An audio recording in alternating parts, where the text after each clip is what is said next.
안녕하세요. 만나서 반갑습니다. 성경의 깊은 진리를 가장 입체적이고 명쾌하게 만나보는 시간, 스마트 성경 스토리에 오신 것을 환영합니다. 요한계시록, 천상의 청사진에 오신 것을 환영합니다. 요한계시록은 결코 두려움과 심판의 공포를 조장하기 위한 책이 아닙니다. 이 장엄한 서신은 반드시 속히 일어날 일들을 통해 악의 궁극적인 패배와 새 창조의 완성을 보여주는 가장 위대한 위로와 소망의 메시지입니다. 이 영상을 통해 만물이 궁극적으로 회복되는 천상의 도면을 함께 펼쳐보겠습니다.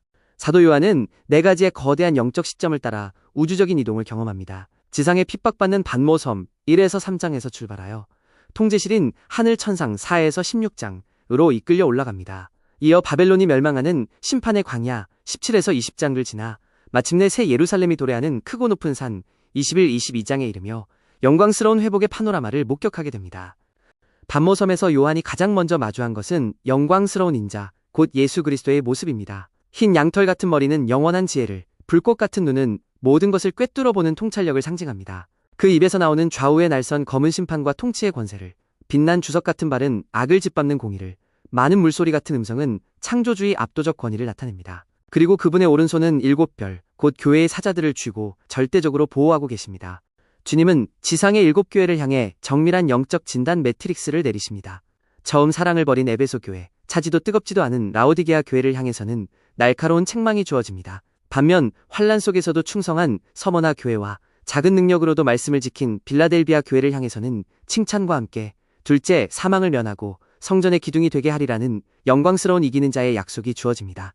시점이 하늘로 이동하면서 천상 보좌의 우주적 질서가 펼쳐집니다. 지상의 교회는 극심한 핍박으로 흔들리는 것 같지만 천상의 통제실은 완벽한 질서와 승리로 가득 차 있습니다. 중앙에는 유일하게 두루마리의 인봉을 떼실 어린 양이 계시고 그 주위를 창조계를 대표하는 네 생물, 신구약교회를 대표하는 24장로, 그리고 천천만만의 천사들이 에워싸며 밤낮으로 찬양의 궤도를 돌고 있습니다. 이제 하나님이 세상을 심판하시는 건축학적 구조가 드러납니다. 심판은 무작위적인 파괴가 아닙니다. 7인 4분의 1의 타격, 7나팔 3분의 1의 타격, 그리고 7대접, 전면적 심판으로 점진적으로 강도를 높여갑니다. 이것은 인류가 회개하고 돌아오기를 끝까지 기다리시는 하나님의 수학적이고도 자비로운 인내의 구조입니다. 7인이 떼어지며 백마정복, 홍마전쟁, 흑마기근, 청황색말, 사망이라는 역사의 징조들이 쏟아집니다. 그러나 이 극심한 혼란의 막간에 놀라운 위로의 환상이 주어집니다. 지상에서는 하나님의 인시일을 이마에 받은 14만 4천 명의 완벽한 영적 군대가 보존되며 천상에서는 어린 양의 피로 씻음받은 셀 수 없는 큰 무리가 예배하고 있습니다. 참된 교회는 심판 속에서도 영적으로 완벽히 보호받습니다.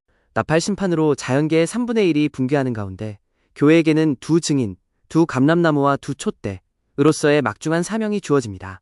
이들은 어두운 세상을 향해 1260일 동안 담대히 빛을 발하다가 무적행의 짐승에게 순교당하지만 3일 반 후에 부활하여 승천합니다. 세상은 교회를 핍박할 수 있으나 그 사명을 다하기 전까지는 결코 멸절시킬 수 없습니다. 이 핍박의 배후에는 우주적인 영적 전쟁이 있습니다. 구약과 신약의 교회를 상징하는 해를 옷 입은 여자와 그녀가 낳은 철장으로 다스릴 남자, 예수 그리스도의 진영이 있습니다. 이에 맞서는 사탄의 거짓 삼위일체가 등장합니다. 거짓의 아비인 붉은 용, 폭력적 정치 권력인 바다에서 나온 짐승, 적그리스도, 그리고 우상 숭배를 강요하는 땅에서 올라온 짐승, 거짓 선지자입니다. 이 치열한 전쟁은 결국 충성, 얼리지언스를 묻는 우주적 시험입니다. 사람의 수이자 불완전의 극치인 666 짐승의 표를 받아 경제적 통제에 굴복할 것인가, 아니면 이마에 어린 양과 아버지의 이름을 새긴 하나님의 인을 받고 어린 양이 어디로 인도하든지 따라가는 순결한 자가 될 것인가. 이 선택이 쉼없는 진노와 구원의 새 노래라는 두 가지 운명을 결정합니다. 회개의 기회가 끝난 후 섞인 것 없는 온전한 진노의 7대접이 쏟아집니다. 새 더러운 영이 온 천하 왕들을 미혹하여 최후의 전장인 아마겟돈으로 결집시킵니다. 그러나 7째 대접이 공중에 쏟아지며 되었다는 큰 음성과 함께 인류 역사상 가장 큰 지진이 일어나며 큰 성 바벨론은 완전히 붕괴하고 맙니다. 요한계시록은 두 도성의 극명한 대조를 보여줍니다. 사람의 영혼까지 착취하던 상업주의의 본질이자 만국을 미혹한 큰 음녀 바벨론은 하루 만에 불타 큰 맷돌처럼 바다에 비참하게 던져집니다. 반면 거룩한 신부이자 어린 양의 아내인 새 예루살렘은 하나님의 장막이 되어 사람들과 영원히 함께 거하며 생명수 샘물을 값없이 내어줍니다.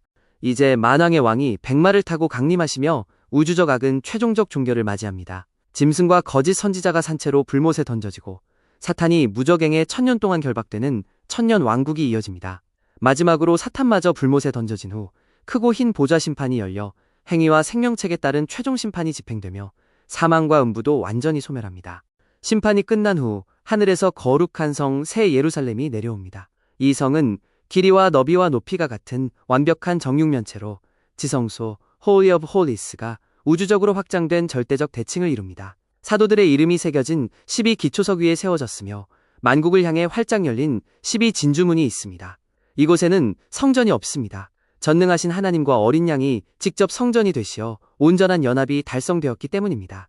이로써 상실되었던 창세기의 에덴이 완벽하게 회복되었습니다. 생명나무는 달마다 열매를 맺고 만국을 치료하며 저주는 영원히 종결되어 다시는 밤이 없고 하나님의 빛만이 비춥니다. 그리고 성령과 신부가 우리를 향해 최후의 초대를 보냅니다. 목마른 자도 올 것이요 원하는 자는 값없이 생명수를 받으라. 아멘. 주 예수여 오시옵소서. 하나님의 영원한 도성에 이르는 이 위대한 청사진이 여러분의 궁극적인 소망이 되기를 바랍니다. 시청해주셔서 감사합니다. 이 영상이 마음에 드셨다면 좋아요, 구독, 그리고 알림 설정 부탁드립니다. 감사합니다.